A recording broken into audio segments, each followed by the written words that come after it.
Good afternoon, everybody. With the sound of the chime, it is now 2 o'clock. I want to welcome everybody joining us today's Shop Talk. Today's presentation is Touchless Technology, the latest updates and case studies. My name is Justin Gernert, and I'll be assisting David Hoyt in moderating today's Shop Talk. As a reminder, today's Shop Talk is being recorded, and we will make the recording available as soon once it's complete and posted to IPMI's YouTube channel. Before we get started, I just want to go over a few housekeeping rules for today. If you have a webcam and you are comfortable in doing so, please turn your camera on. IPMI wants everyone to feel engaged and participate, and we'd like to see your smiling faces. We want this virtual Shop Talk just to be like regular Shop Talks, face-to-face and sharing ideas. As a reminder, all participant lines are muted. We invite everyone to participate. To do so, we ask that you message me directly through the chat feature. Once recognized, we will unmute your line and ask you to participate. If you're dialing in from the phone, you can press *9 to raise your hand and then *6 to unmute your line. You may also type your question into the chat. To access the chat features, click on the chat icon and then type your question or comment and then click send. I will read all questions to the group. And now it's my pleasure to turn the audience over to David. Justin, thank you very much. I really appreciate this. So I'm going to share my screen so I can do a little bit of driving of a few slides that we put together. And then ultimately, the goal is to have this. I'll get to here. All right, so hopefully everybody can see the screen. My name is David Hoyt. I work for Park Mobile. I truly manage the client experience, sales, and account management. The goal of this presentation, or this Shop Talk, because it's really not a presentation, it's a Shop Talk to really talk about frictionless parking, touchless parking, and really engage the entire audience of where are you at today with touchless technology or frictionless parking? What are you seeing as far as a trend line of frictionless and touchless parking? And really to just talk best practices. So in the IPMI Technology Committee, we committed this year's presentation to this touchless, frictionless parking. And we created this sliding scale in the sense of really asking you as operators in the business, where are you at in this sliding scale? Do you think that your operations are high friction? You may have a lower, it may be like a lower upfront capital, minimal to no infrastructure, or something that's frictionless, really upfront cost, more infrastructure needed, lower enforcement costs, stuff like that. Where is your technology right now in the business? And so that's what we're going to talk about today. I'm going to stop the share now, and I've got Brent Matthews, who has agreed to come on board and be the first person to chat about some things that he's doing in Chattanooga and Carta that is frictionless. So Brent, if you can unmute and talk a little bit about the group or to the group about what you're doing on your off-street and the upgrades that you're making to your off-street parking technology with Flash and a combination of Park Mobile right now, and also really your commitment to touchless technology on street. Yeah, thanks, David. We've got a garage. It's one of our main garages. We've got surrounded by a Courtyard Marriott. We service a baseball stadium, and we've got a couple of kids museums around us, which the garage serves. We just updated equipment there, and we've gone with Park Mobile in the garage. We want to stress we jam up sometimes with the lines with the ball games and everything else. So we are really trying to drive Park Mobile as our main payment method there. We've signed it predominantly throughout the garage. I mean, we are really adamantly going to try to push pay by phone and cut down on as many transactions on the pay on foot and transactions in the pay in lane as we can, just to keep things moving. We're just in the process of getting it implemented. Baseball season hasn't quite started yet, so we don't have any results yet, but yeah, I think we're going to have a lot of success. We have a lot of success on street with it in Chattanooga.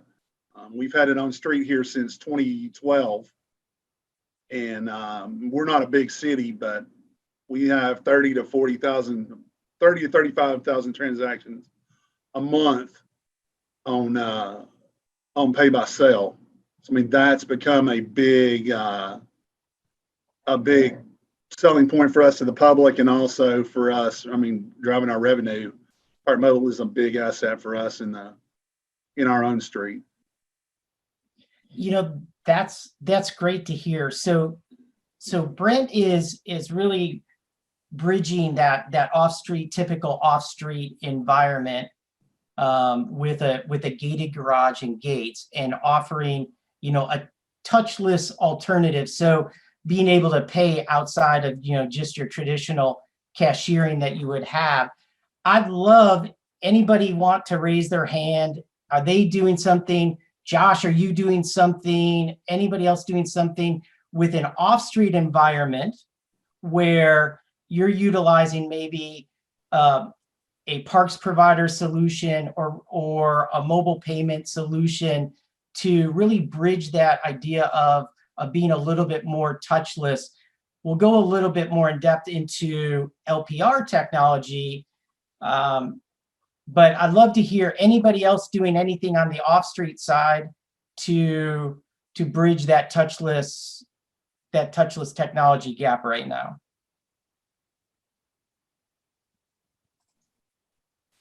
If you are interested in participating, go ahead and message me in chat or unmute and go ahead and add to the conversation. While we're waiting, John Hamler-Schlegg wanted to know where you're located again, Brent. I'm in Chattanooga, Tennessee. So we use, we're in Chicago. We use LPR at two major garages, and we utilize Spot Hero primarily. I mean, we'll accept any of them, but they've got the market here. ParkWiz and Park Mobile, and Spot Hero, as well as our own website for transient transactions. So John, can you go a little bit more in depth on how you use that LPR aspect? Is it just in a parking reservation aspect where somebody's reserved in advance? Are you using it upon exit if somebody maybe pulled a ticket on the way in and can exit using some sort of a, you know, LPR? How is that working for you guys? Well, the LPR is definitely the LPR is used for monthlies, and in terms of the transient transactions, basically a paid transaction would permit an exit without having to touch anything. So either from a if you pay at the pay station in the lobbies, then once you approach the gate, the license plate is tied to that ticket, and it's acknowledged that you paid, so the gate will automatically exit. And I'm pretty sure that the same thing occurs with our our prepaid online business. I think Nicole is on. I don't know. Nicole, can you respond to that? I don't know if you can respond to that. Nicole Fernandez works for me. I don't know if she's in a position for audio, but I'm pretty sure that that's what happens. We do actually, we have LPR in our garage also. I didn't say that. but What? we do. One computer, not on my phone, that's why I can't respond. Okay, so It's scan and scan out using Part Connect for online resolutions, not LPR. okay, but what about the Spot Hero? Part Connect, scan in, scan out. Okay, okay. So we have Park Connect tied into the online, so it's scan in and scan out. So we don't get the LPR benefit on the exit that we would on a paid ticket. Got it.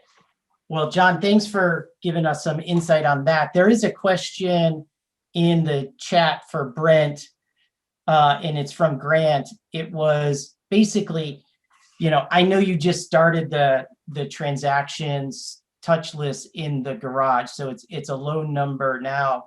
But what's your goal on transactions in the app that are going to go touchless? Do you have a goal that you set in Chattanooga?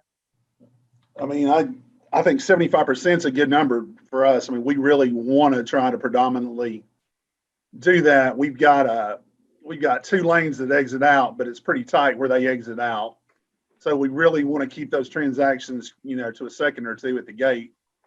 And if we can get them out with the LPR cameras, then that's even better, where they've already paid and we can get them out. That's the goal, is to keep them getting in and out in a couple of seconds. Yeah, that makes sense. We were going to have the city of Miami Beach was going to come on, and they were going to just talk a little bit about what they did on street. So I'm going to preface a conversation that I had with the city of Miami Beach previous to the shop talk, and wanted to see if there was anybody out there that kind of experienced this or is doing something similar. So the city of Miami Beach early in COVID decided to go through and, out of an abundance of caution, shut down the meters entirely and just go application only. And they've done that. Now they're in the process of slowly reintroducing a small portion of pay stations on street, but it is going to be a far cry from where it was in the beginning. Is there anybody that COVID had on an on-street environment had an impact where maybe you moved away from either hardware entirely and now you're going back? Or what are your thoughts of going more touchless and less meters in an on-street environment? And if you can unmute, if you have any insight on that.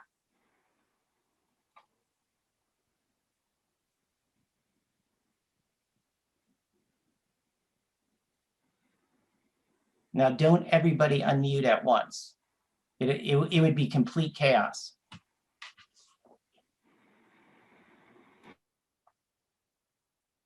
All right. Hey, David, it's Rachel. We have actually a lot of folks who literally, I'm trying to turn on my video, just jumped in. So maybe repeat the question, because there are a ton of folks who may be interested in jumping in at that point. Absolutely.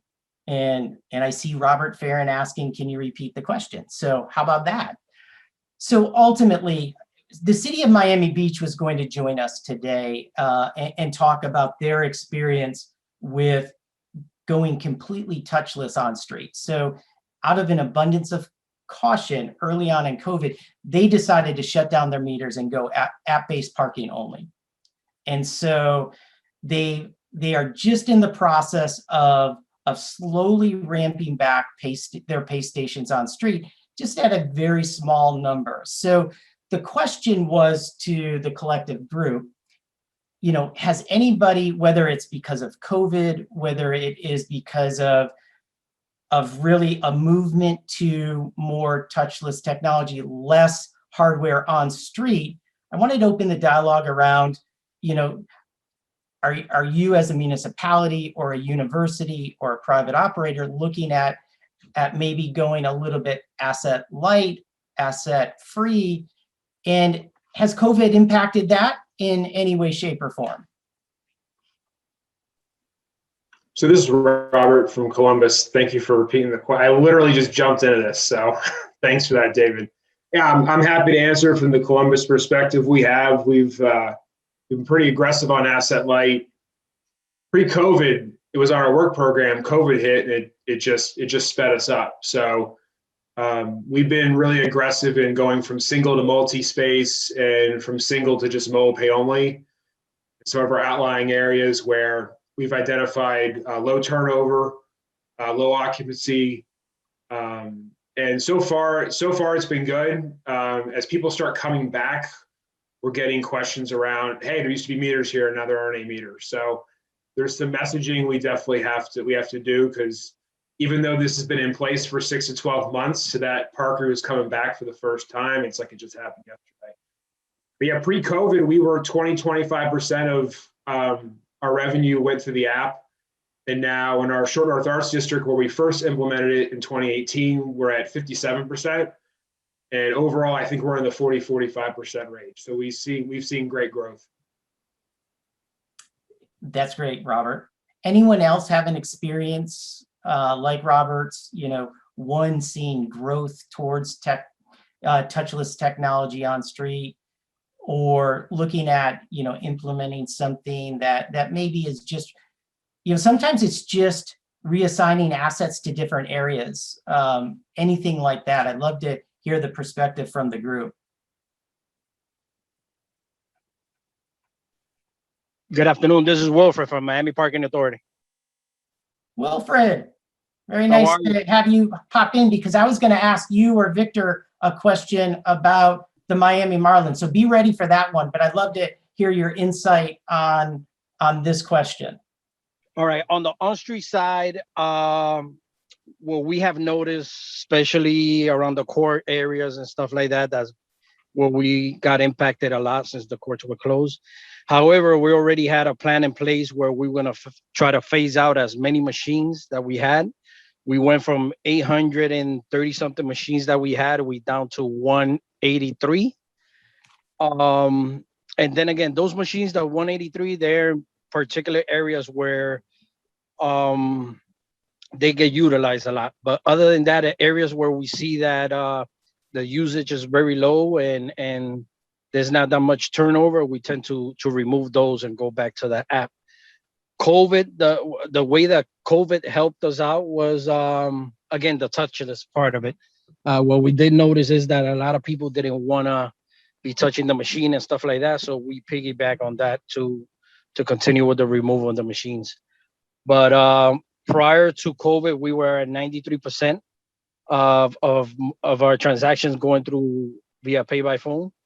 Now it had gone down to 83, and little by little we're ramping up again. Hey, Wilfred, and I know you did this, and this was interesting because Miami Beach is doing this as well. While they're ramping back some pay stations to come on street, they have decided that they're not going to accept cash at their pay stations. They're removing cash. They're only going to do credit card only at their pay stations. I know you had at one time looked at, reducing coins. Do you guys still do something where there are pay stations that are credit card only? What does Miami Parking Authority do on that front? Okay, 100% of the current machines that we have on the street right now is credit card only. We remove all the bills, I'll say close to 3 years ago. We went billless. That took away a lot of the issues that we had. So since then, we were ramping down, little by little of the bills. And it's been, I'll say roughly 2.5 years since we don't have no bills on the street. Is anybody else, given COVID or just, in general operations from whether it's a cost saving standpoint for collections, is there any other municipality or university or operator that has really looked at, where's coins or bills, sit in their operation today and making any significant change?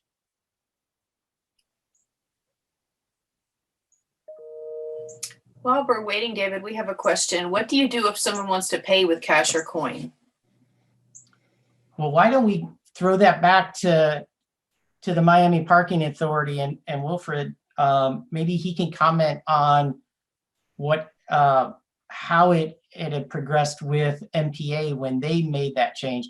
I can talk a little bit about Miami Beach because of the conversation I had with Monica and Rocio. But Wilfred, did you get a lot of pushback when it came to not offering, bills, especially with parking rates that you guys have? You'll be surprised that we didn't. If anything, we got 1 or 2 calls, but other than that, it was pretty seamless. We did them in phases, and we did them in phases. For example, the area Brickell, which is more technology driven and stuff like that, that people are more more prone to use credit cards than bills. And we also study the collections also, see where the less bills that we were getting, and according to the data that we have from those machines, that's the way we started removing machines. But at one point, our idea was to go 100% cashless, and that's where we were at. But yeah, it makes sense. Major pushback. Yeah, that makes sense. That's something that's very consistent in talking with Miami Beach. Their approach has been, you would have thought when they went, 100% app, and I know that you guys do that in certain areas, that there could have been pushback, not just whether paying with cash or coin, only offering a mobile parking application as the payment method. They had very limited pushback when they did that transition. And because that's a lot of times a question that everybody asks, we may want to try and remove hardware, but, outside of if you're mandated by some sort of either state or local ordinance, what is the general public going to say? Are we going to, is it going to be a fire drill with the mayor's office, something like that? I'd like to move the conversation a little bit to event parking. And I'd love for somebody, because I just read it in the news, that the Miami Parking Authority expanded the program at Miami Marlins Stadium. Whether it's Victor, whether it's Wilfred, I'd love for somebody to talk about what you guys are doing when it comes to kind of being pretty progressive on the idea of moving away from prepayment and really doing, more of a post-payment type of a parking solution.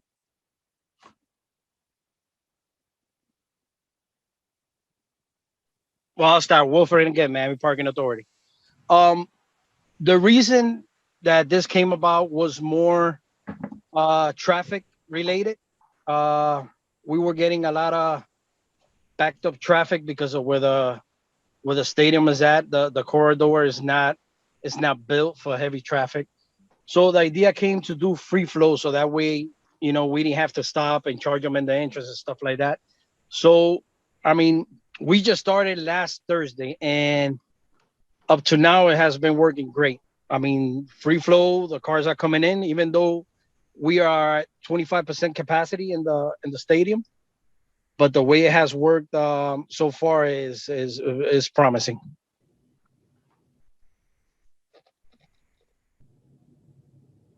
That's great. Is anybody else doing anything unique? I know events are just starting to come back. Has any plans changed, for those who have events that are part of their operations, whether it's something like, Miami Parking Authority and the Miami Marlins or whoever it may be? Anything new and exciting that you'd love to share with the group on how you're handling events in more of a touchless basis? Hey, David, this is Chris. It's not a project that I'm more indirectly involved in it, but there's a project in the Midwest with a state fair where the operator is using, traditionally they've had cashiers and handheld devices at the gates, so credit card, cash transactions there. They're contemplating introducing QR so that the motorist could make the transaction in lane or prior to arrival at the facility, just use the QR with the attendant or with the gate to verify that they've paid. So essentially taking the one-on-one transaction to a completely touchless environment if the driver chooses to do so. Chris, thank you very much for sharing. Anybody else have anything unique that they're doing on the event side? We've talked, internally to a couple of our event clients, and there's some folks that are strongly considering moving to permit only, prepaid only parking versus any type of cash operations. Anybody else have any insight on what they're doing or their clients are doing when it comes to event parking? Jeff Jones here from Glendale, Arizona. We actually went to all QR codes this last football season. So we did away with all the paper permits altogether. Everything was through our app on the phone, and we stopped accepting cash throughout our entire facility. So parking lots and inside. We do have the reverse ATMs inside, but it's a little weird not accepting cash in the parking lots because of that reverse ATM being inside. But overall, it's been pretty positive. We've had very few people with cash that we had to find different avenues for them to pay. But changing the QR code has definitely been helpful because it's instantaneously kind of goes through. Plus, it allows your season ticket members to pass those on versus a hard pass. So it was a positive experience across the board there. Jeff, follow up to that, any growing pains since last year was your first year of doing that? Any best practices that you could share with the group? Yeah, the biggest challenge is obviously with the paper passes, you used to have a map on the back of it.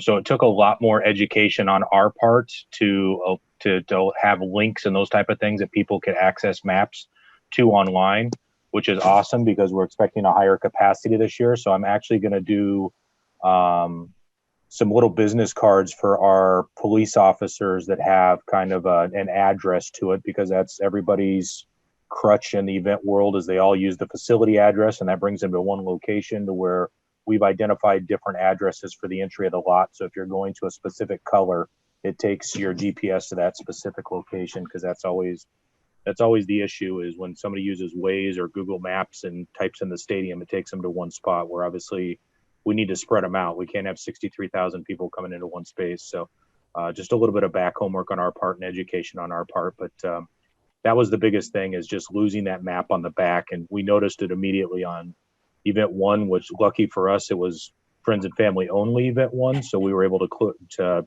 correct that pretty quick before we started accepting general public. But going all QR code was awesome. But just that, and then making sure that on your QR code, it labels very specifically what lot it's for, because obviously removing paper passes, you remove that big color hang tag that's on somebody's window as they're driving in. Now it's a little tiny QR code. So just education on the outside. That's all. Just making sure your team knows what's going on and the public knows what's going on. Yeah, that I get that. That could be a problem. Just to note, depending on how deep the Waze integration is, Waze does have a unique opportunity. If the last mile is part of their program within your facility, you can drop a link to that address of that facility in your parking pass, and it will route them how you want to route them. It's not as intuitive as you would want it to be. That last mile is still pretty difficult. But if you have an opportunity, there's a Waze event management that you can apply for as a parking professional and get part of that last mile. I understand that Duke is doing some pretty unique things as well, as far as QR codes. Gabriel, do you want to talk about that? Yes, for the event stuff, we do QR codes, or we send them to officials, to event staff, to our media personnel, and then we within T2, they have the QR code, so we use that. They scan it, and it opens the gate, and so you can put limitations on all that on the QR code and all that. It's really fascinating business being touchless. Yeah, that's great. That sounds exciting. I know Gary Smith had a question, and maybe Jeff, it's for you, or just in general for the group. But how do a lot of times in the old parking pass world, you had a red pass if you were going to a certain lot or whatever it may be. How do lot attendants easily know who's permitted into entering into the lot in this virtual permit world? If somebody could address that, that would be awesome. With our QR codes, we use SeatGeek here. So on our QR codes, on that actual screenshot, the QR code's right at the top, and then right underneath it'll say either green east, gray east preferred. It says right underneath that QR code. But obviously when we scan it in, if it's for the wrong lot, we have a red screen that pops up, and then it'll either tell us it's a wrong lot, it's already been scanned, or it's for a different date, because sometimes people try to use QR codes for further. So our handhelds actually buzz, and a red screen pops up and tells us what that error is if it's not the right location. And then obviously, as a supervisor in the area, if we're getting slammed with traffic, then we just make the determination it's something, do we get them spun around and over to their proper lot, or if it's close enough to the game and we've got spaces in that lot, do we just do the override and allow them to park there? Yeah, that makes sense. I know, sometimes, on our solution, we have it where it actually, the QR code can have the color associated with it outside the QR code. So it still could be the orange lot. So outside of the QR code, it actually has like that custom pass. Peter asked a question, and I'm going to shoot this out to the group. Is anyone using or exploring the use of facial recognition as a parks access credential, or Bluetooth as a parks access credential?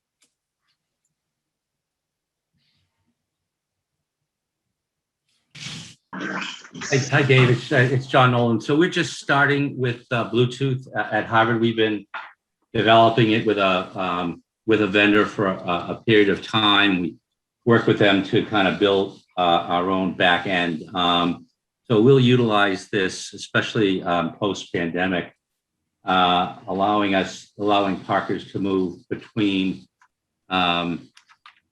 transit and parking. We'll use the current transit provider's debit card, so people will be able to charge that up and then use it in conjunction with this particular vendor's credit card sign up through the app.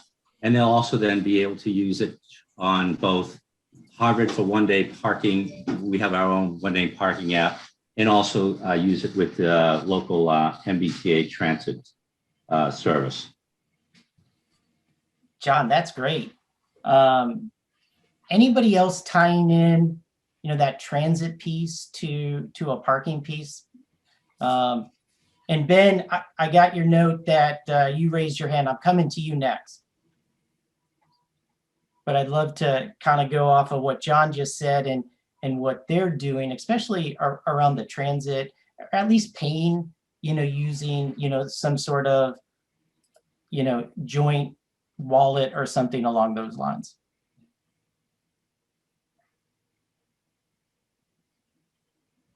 I've been working with Spot Hero and also with ParkWiz, and they're offering some interesting Bluetooth options for both, at least Spot Hero is both monthly and for transients, which it seems very encouraging to me. I haven't installed it yet, but what's great about it is if a transient has bought the pass, that and they have the app running on their phone, the gate will automatically vend for them. So it's not pulling a ticket, it's not holding up the QR code, it's none of those problems. And we get a lot of problems with people with QR codes. They try to enlarge it, the light isn't enough, the light in the garage isn't enough, or whatever it is. So Bluetooth holds the prospect of really cleaning that up a bit. So I'm hoping that that's a success. So I'll know in about a month. That's great. No, that sounds pretty interesting. Andrew. The idea of Bluetooth and being able to, I know for a while there it was, how can you, dedicate it to a single lane versus, it communicating to multiple lanes. But, I'd love to hear more about how that works. That's, Well, the technology is there now, and right. it's a couple $1,000s a lane, basically. They have it well focused. I've seen it in operation. And the hard part is if they have a problem with their app. So Google is great. The app can be running in the background and the gates will vend. Apple is much more restrictive. And so an iOS app has to be front and present. And so that means that people are going to get to the gate. It's not going to open because it wasn't set. And then they have to kind of swipe and stop and fumble with their phones. And that's not an ideal scenario. So I wouldn't say it's 100% yet, but it can be really effective once people learn and get used to this new, taking advantage of the technology. Well, I smell a case study coming, down the road about what you're doing at your operation. Hopefully Hopefully it's that's right. a positive one too, not Exactly. a don't do this case. Yeah, not the not what to do at launching Bluetooth. Yeah, Ben, I got a few of those. Hey Ben, I know you raised your hand.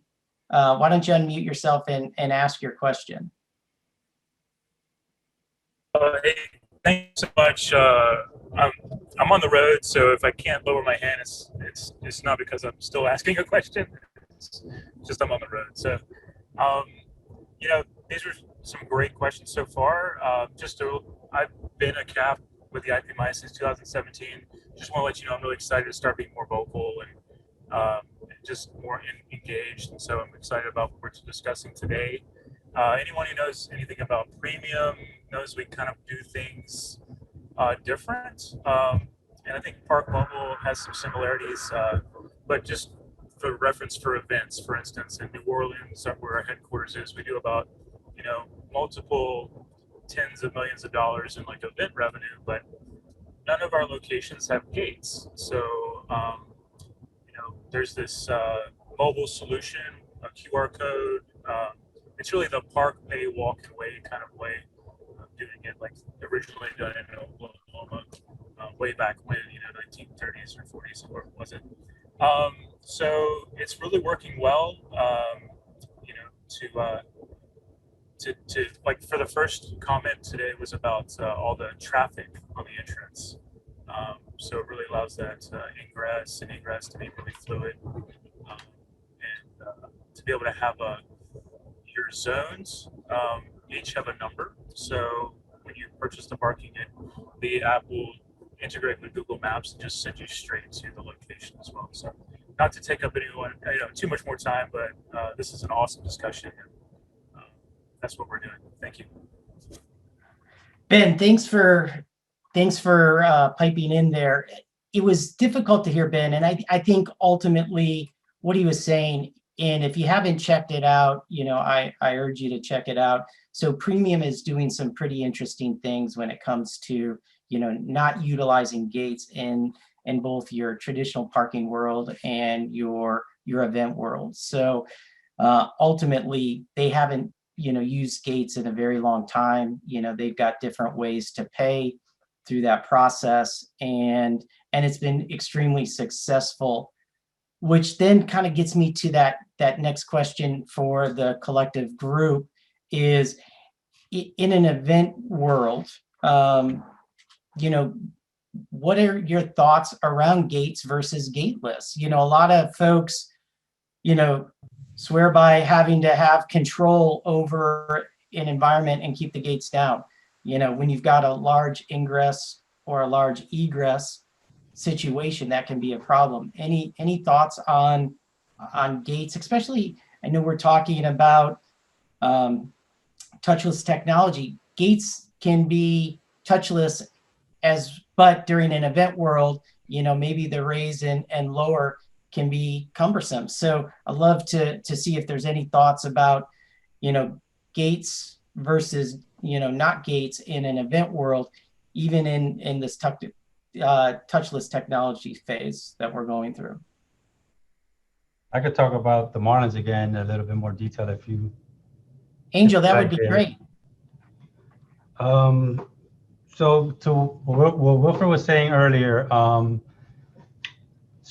Wilfred was saying, the Marlins, it was always gateless, but we had attendants at the entrance of each garage. So it was 6 attendants at each entrance, 2 lanes going in. But during the daytime, it was a had gated system that was used for the daily parkers that were not event days and things like that. So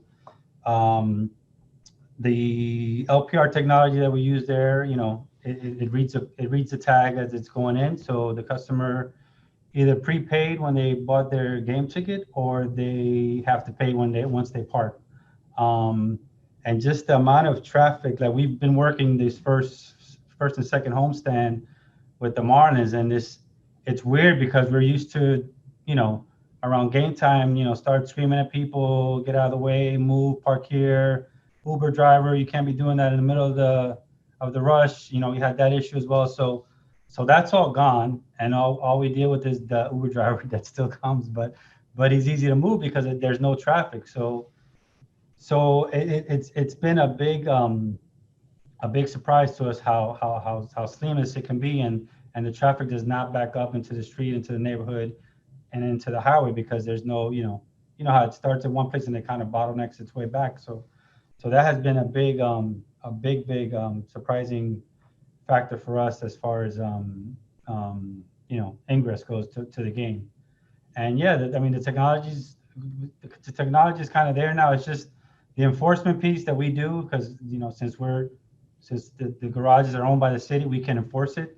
So that kind of makes it a little bit, I guess, easier or manageable for us. I don't know other cities can do that, but the enforcement piece is what we're kind of drilling down on now. But yeah, I think it's a pretty impressive solution, not to have any gates for an event. Angel, thank you very much. And Peter, to answer your question, Angel works for the Miami Parking Authority. It's a good segue of what Angel was talking about, LPR. And I don't want to, discount, we've talked a lot about payments in touchless world. I'd love to see, a discussion going on the enforcement side when it comes to whether LPR or changing your enforcement methods to go where it's maybe a little less interaction, and maybe moving to LPR versus, manual foot enforcement. Has there been any changes to, recently to your organization on how you handle enforcement? Maybe, making an investment in technology that's a little bit more proactive, or a little bit more, less employee based and more technology based.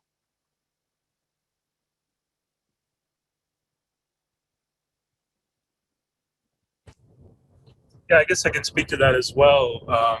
There's a company out there, MPS, that has LPRs with auto-mailed citations. But we don't see that as like the first layer of enforcement. That's more of a secondary layer. So we continue to patrol our garage environments with an enforcement company that we chosen, best in class. So I think the two need to be together. I don't think that we could completely rely on the LPRs at this point. Ben, thank you very much. Anybody else have any thoughts on their current enforcement solution or what they are moving to? Yeah, I'm from the City and County of Denver. Hi. And we have last year upgraded our LPR fleet. So we're not making any changes with agent enforcement, but we now have, I think, 28 vehicles installed with LPRs. And we have also made them cloud enabled together with Genetec. And we're just in the process now of exploring the benefits of that. And we can see an uptick definitely in over time non-metered enforcement. So we can see a positive effect of that. What we would like to see more is really a more data-driven approach there. I mean, bringing it to the cloud is great. It really helps us to utilize our fleet more, but I'm looking forward to more, technology developments in that area. Nina, thank you very much for your insight on that. It'll be interesting to see what transpires with your technology.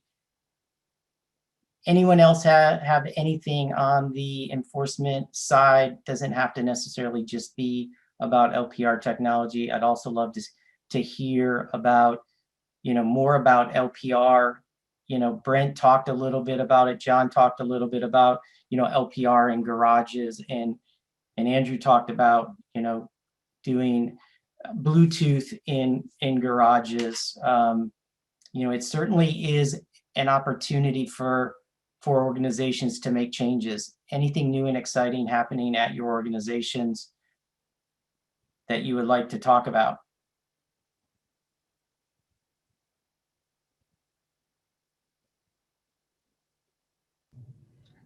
I could talk about our e-permits. I mean, it's we've had it for a while now, but just our e-permits are on-street monthly permits, where we have some areas where we allow people to park on street where there's a pay by phone or metered parking. They can, they can get a permit, and before the permit was something that was on the actual window. So we moved away from that, and now it's all via license plate. So we enforce it either through LPR when we drive through the residential neighborhood, residential or the permit area. We do it for both, I'm sorry. And also the handhelds we use are also have the capability of, they have the same LPR capability. They can read the license plate through the camera on the device, or the officer can type in the tag number, and then it'll tell us if it's a valid permit, or if they paid, through the pay stations or the pay by phone app. Angel, what's the error rate? Has it reduced the people complaining and dealing with, I paid and and it didn't go through, or has it made it harder? I'm curious if it's made it easier in your organization or not. For the e-permits, it's a lot easier because they do everything online now. We verify the permit. They send the proof of their resident. For example, if they have their bill and their driver's license, whatever the qualifications are, they all do that online. So it's funny. We kind of did that pre-COVID. So now it's kind of helped us even push that envelope even further. And it's like, you don't need to come to the office anymore to sign up for your new permit.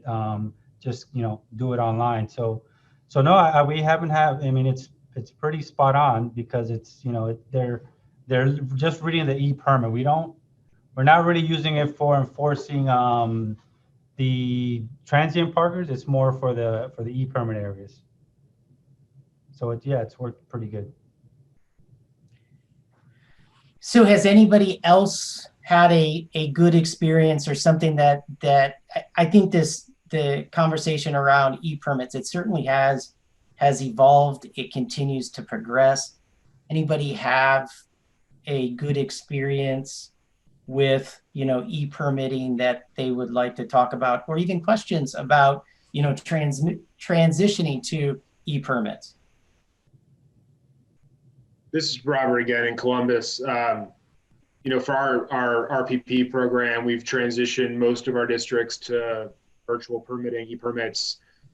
We've just had a lot of success. I mean, as Angel said, it reduces folks' need to come down to the impound to our office to get a permit.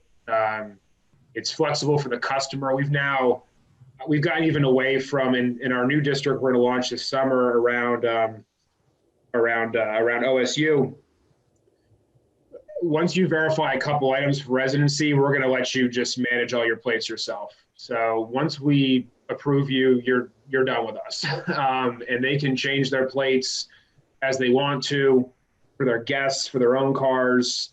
What I really like about our program is we launched, for the 24-hour passes, which aren't used that often, but as we've implemented 24/7 restrictions and 16 to 20 hour or 16-hour a day enforcement with COVID, we needed to offer a more robust day pass option. And we actually did that through the mobile app, through Park Mobile. So Conduit and Park Mobile talk to each other, and the resident gets a series of validation codes that they actually hand off to their guests. Guests use the app, they enter the validation code, it's good for 24 hours. So the resident doesn't feel like they have to be spending the money on that. They're not valuable until their transaction, until they're used in the app. And it's the same way we use our retail validation program for on-street as well for the meters. And then we just get a lot of good data. So now we know, like, when are people using it? What districts? Can we manage those volumes? Do we have to offer as many passes as people think they need? I think the common misconception is people think they're more social. And again, this is pre-COVID, more social than they actually are. We've got a couple of power users who used all their one-day passes, but most people use a handful. So we're able to price those accordingly. The amount of data we're able to get out of the system with everything being virtual has really allowed us to be more nimble. Yeah, Robert, your program is pretty exciting and certainly cutting edge. Anybody else have something to talk about when it comes to e-permits? I know there's a lot of stuff that is out there and folks are looking at it. I know our consultants that are on the line, they're always looking at trying to make vendors build crazy stuff. So, is there anything that's out there that you would like to talk about or ask about?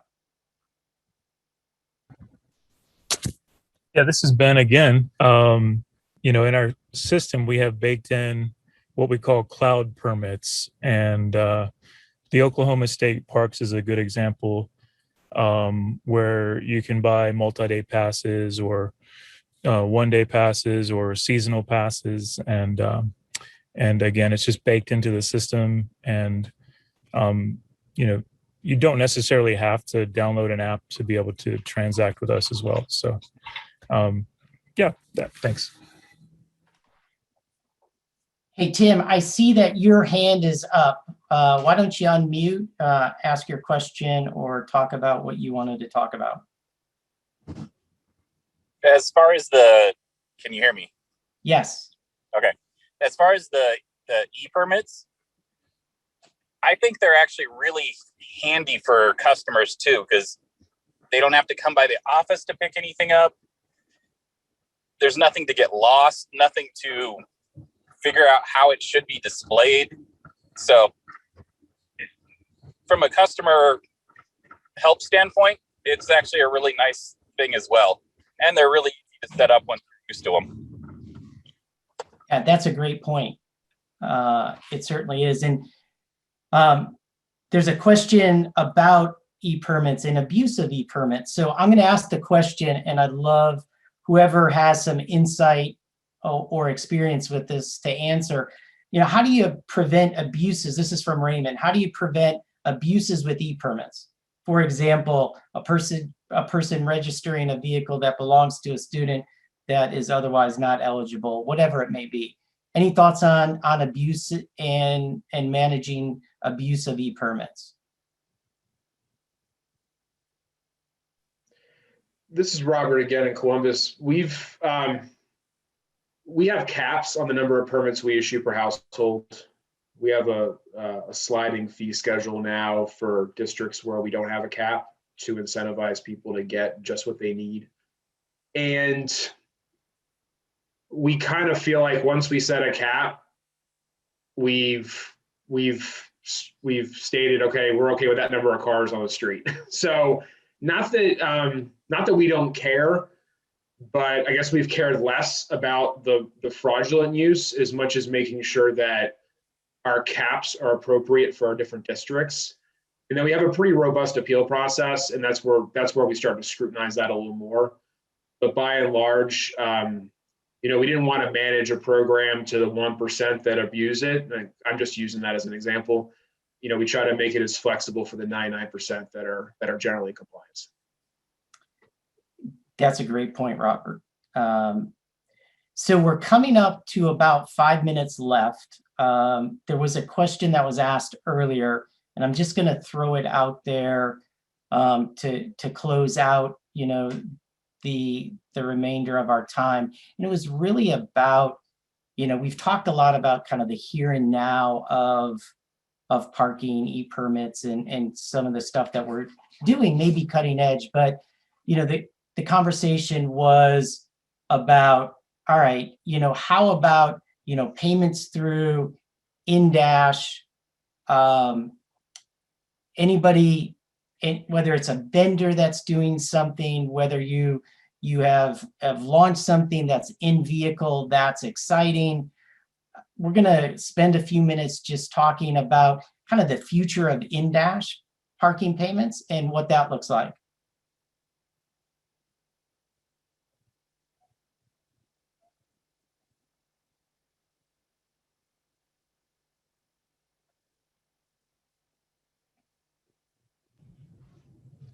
David, I could talk about that a little bit. Here at the Parking Authority, that's something that we are trying to get into now. We're not there yet because we're not 100% sure which is the right route to take. Is it a sensor in the street with a Bluetooth from the, for example, FedEx? Not then they would do it, but with a FedEx, the device that they use or the phone that they use, is that going to be the Bluetooth connectivity that's going to be used, or are we going to put an actual device in the vehicles? I'm talking more about loading zones. Sure. In the loading zone to so we know when the car's there, he's parked. Yeah, that's FedEx truck 123. That's the device that we issued him, and we know that he's parked in the loading zone, and how long he's there, and when he leaves. So we're trying to figure out which is the route to take and go down that road very soon. But it's tough to kind of know which is the right path to take. So just from our standpoint, we're gonna pilot a few things here in Miami, but hopefully soon we'll figure out something that works. But yeah, I'd be curious to know anybody that has a solution that they're using today that has worked, because it's been a little bit of a challenge to figure that, whatever that next step is, and whoever figures it out, it's going to be pretty popular in the parking world. Angel, that's kind of an interesting approach. I wasn't even going in that direction. Oh, I'm sorry. No. Listen, that's the whole point of the shop talk. I wasn't even going in that direction. I was going in, all right, whether you made a reservation in Dash or your vehicle stopped and all of a sudden you started your parking transaction in Dash. The idea of really figuring out whether it's a pickup drop off or any of that curb space that is utilized like a loading zone like you're talking about, in Dash or some sort of combination of a camera or a sensor, in whether it's a start-stop transaction that starts with a camera read, initially, or whatever it may be, or a sensor that pops up. We all talk about it. It's pretty popular in the industry about monetizing the curb, and how do you monetize the curb, be accessible to everyone, but still capture revenue. So I would be equally interested in hearing if anybody is doing something unique today or thinking through the process of what that looks like.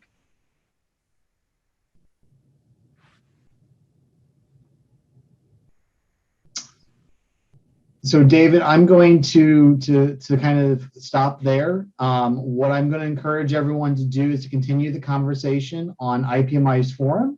If you want to pose the question that you just asked, I'm sure that we'll get some additional comments for people who are not able to join us with today's session. So I do want to thank everybody for joining us today. we will send out a link with the recording of today's session. We do also want to apologize for the technical difficulty for some users. So, but in the meantime, Kim has posted the forum address in the chat, so please feel free to visit. I want to thank everyone again for being with us here today, and you may now disconnect. Thank you. Thanks, Justin. Take care.